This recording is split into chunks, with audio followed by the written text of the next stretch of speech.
Patient से जो kidney failure की पेशेंट रही हैं, 2.5 महीने ट्रीटमेंट लेने के बाद बहुत अच्छी रिकवरी शो की है। अब हम शिवानी जी से खुद ही जानेंगे कि क्या कंडीशन थी, क्या क्या परेशानी हुई, कैसे शुरुआत हुई बीमारी की और अब वो कैसा फील करती हैं। तो शिवानी जी मुझे बताओ कि एक्चुअली में बीमारी स्टार्ट कैसे हुई, आपको पता कैसे चला कि किडनी की दिक्कत हो गई है?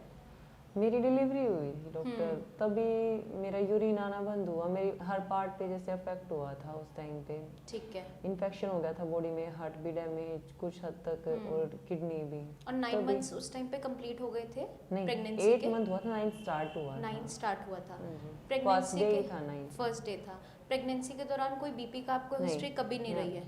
पहले फर्स्ट डिलीवरी में भी अब भी कुछ ऐसा नहीं था? कभी नहीं। ठीक है। तो और क्या दिक्कत महसूस की थी उस टाइम पे? यूरिन आना एकदम अचानक से बंद हो गया था? अचानक से बंद हो गया। जब डिलीवरी हुई उसके बाद 10-12 दिन तक मेरा यूरिन ही नहीं आया। यूरिन बिल्कुल पास नहीं हुआ था? ठीक है। तो फिर हॉस्पिटलाइज रहे इतने दिन? वहाँ पे हॉस्पिटल में थे? डायलिसिस हुआ था? हाँ, 10-12 बार हुआ था मेरा। लगातार डायलिसिस हुआ था 10-12 बार? एक आध दिन स्किप भी हुआ था। एक आध दिन स्किप हुआ था। तो उसके बाद कुछ ऐसा तो नहीं था कि फिक्स्ड आपका डायलिसिस करने के लिए ही बोल दिया गया था? हाँ, मेरे लेवल्स बहुत ज़्यादा हो गए थे। कितने थे उस टाइम पे लेवल जब पता चला था प्रॉब्लम का? 7 भी हुआ, 10 भी हुआ। जब मैं यहाँ पे आई थी ट्रीटमेंट के लिए तब मेरे लेवल 7 पे थे। ठीक है। कुछ उस टाइम पे सिम्टम्स आए थे, उल्टी वगैरह, कोई भी ऐसी परेशानी? स्टार्टिंग में थे, जब बीपी भी ज़्यादा रहता था और क्योंकि मेरा यूरिन भी तब ज़्यादा पास नहीं हुआ, थोड़े थोड़े दिनों में फिर स्टार्ट हो गया था आना, तो उसके बाद फिर वोमिटिंग भी कम हुई थी मेरे को। ठीक है। डायलिसिस के बाद कुछ इम्प्रूवमेंट आनी शुरू हुई थी उस टाइम पे? जब डायलिसिस हुआ यूरिन आना शुरू हुआ था या नहीं आता था ठीक से? यूरिन तो फिर मेरा 10-12 दिन के बाद आने लग गया था। जब डायलिसिस हुआ? ठीक है। उसके बाद कितने टाइम बाद आप फिर साई संजीवनी आए थे जब ये कंडीशन हुई थी? 1-1.5 महीने बाद। 1-1.5 महीने बाद। पता कैसे चला था कि इलाज यहाँ पे हो जाएगा आपका? हमने फोन यूट्यूब पे देखा था। यूट्यूब पे देखा था। ठीक है। तो हमने जब आपका ट्रीटमेंट स्टार्ट किया था उस टाइम पे लेवल्स आप जैसे बता रहे हो 7 पे थे। ठीक है। अभी जो कंडीशन है, रिसेंट आपकी रिपोर्ट्स आपने करवाई है उस पर अब 2.6 आ गया है ना? तो इस दौरान आपने जो हमने गाइडलाइंस आपको बताई थी पूरी फॉलो किया था? डाइट में कैसे क्या क्या कर रहे थे? जो भी डाइट चार्ट दिया था आप लोगों ने, मैंने सब फॉलो किया था वो। ठीक है। और बीपी अब ठीक रहता है आपका? बीपी नॉर्मली 80-90 के आसपास रहता है। 80-90 के आसपास। अभी बीपी की मेडिसिन खा रहे हो अपनी एलोपैथिक? हाँ, ये आयुर्वेदिक। हाँ, आयुर्वेदिक खा रहे हो? ठीक है। अब आपने क्या करना है, बीपी की चार्टिंग अच्छे से डेली करनी है। नीचे वाला जो बीपी है वो 80 से बिलो होना चाहिए आपका। ठीक है, उससे ऊपर नहीं जाना चाहिए ताकि किडनी रिपेयर ले सके। तो अचानक से जो कंडीशन तैयार हुई थी शिवानी जी के साथ पोस्ट डिलीवरी, 10-12 दिन तक यूरिन पास नहीं हुआ था, उस दौरान डायलिसिस भी हुए और क्रिटिनिन लेवल काफ़ी ज़्यादा शूट अप कर गए थे। ये कंडीशन है एक्यूट किडनी इंजरी की। एक्यूट किडनी इंजरी के अंदर क्या देखा जाता है कि कुछ टाइम तक किडनी नुकसान उठाती है। अगर इनिशियल फेजेस में हम इसे ट्रीट कर देते हैं तो पेशेंट के जो क्रिटिनिन लेवल बढ़ चुके होते हैं, किडनी पे जो नुकसान हुआ होता है वो नॉर्मल कंडीशन तक आना शुरू हो जाता है।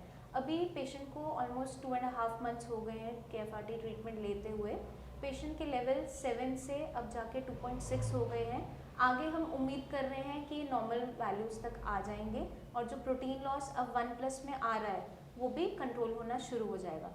इससे क्या इंडिकेट होता है कि फर्दर आपकी किडनी पे कोई नुकसान नहीं हो रहा है और पेशेंट रिकवर हो चुका है।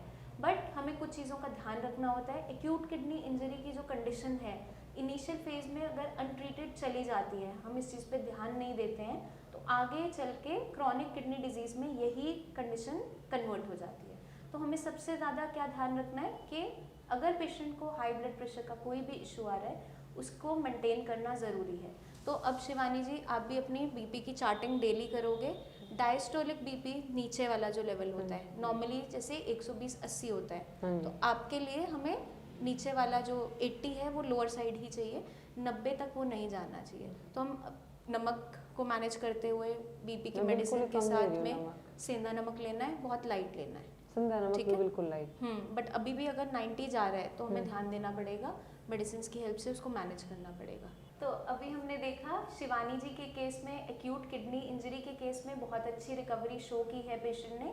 हमें क्या ध्यान रखना है, इस इनिशियल फेज में ही ट्रीटमेंट को स्टार्ट करना ज़रूरी हो जाता है। अगर किसी भी पेशेंट में इनिशियल ये कंडीशन तैयार होती है तो आगे इसे बढ़ाना नहीं है, नेग्लिजेंस शो नहीं करनी है, इसे स्टार्टिंग स्टेज में ही ट्रीट करवाना ज़रूरी हो जाता है, क्योंकि एक्यूट जो स्टेज होती है वो इनिशियल स्टेज होती है, वो क्रॉनिक में कन्वर्ट ना हो, वो परेशानी बढ़े ना, उससे पहले ही हमें ट्रीटमेंट स्टार्ट करना ज़रूरी हो जाता है। जैसे हम सभी जानते हैं, prevention is always better than cure. तो अगर हम स्टार्टिंग के फेज़ में ही चीज़ों को पकड़ लेते हैं और वहीं पे इलाज शुरू कर देते हैं तो हमें आगे की कॉम्प्लिकेशन से हम लोग बच जाते हैं। आगे चल के जो परेशानियां तैयार हो रही होती हैं उनको हम इनिशियल फेज़ में ही रोक लेते हैं।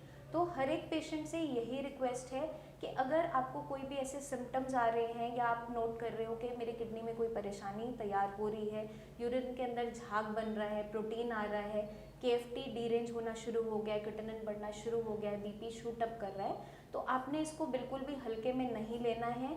जैसे शिवानी जी के केस में अभी शिवानी जी ने बताया कि इनिशियल फेज़ में ही वो चीज़ पकड़ में आ गई, तो अब हम इस बीमारी को मैनेज कर पा रहे हैं। क्योंकि किडनी की जितने भी डिजीजेस रहते हैं, एक बार जब क्रॉनिक स्टेज पे पहुंच जाते हैं वहाँ पे बहुत सी कॉम्प्लिकेशंस पेशेंट के साथ जुड़ जाती हैं। तो हमें इनिशियल फेज़ में इसको रोकते हुए सारा ट्रीटमेंट प्लान करना है। तो जो भी गाइडलाइंस आपको दी जाती हैं खाने पीने के रिगार्डिंग है, मेडिसिन के रिगार्डिंग है, वो आपको फॉलो ज़रूर करनी होगी।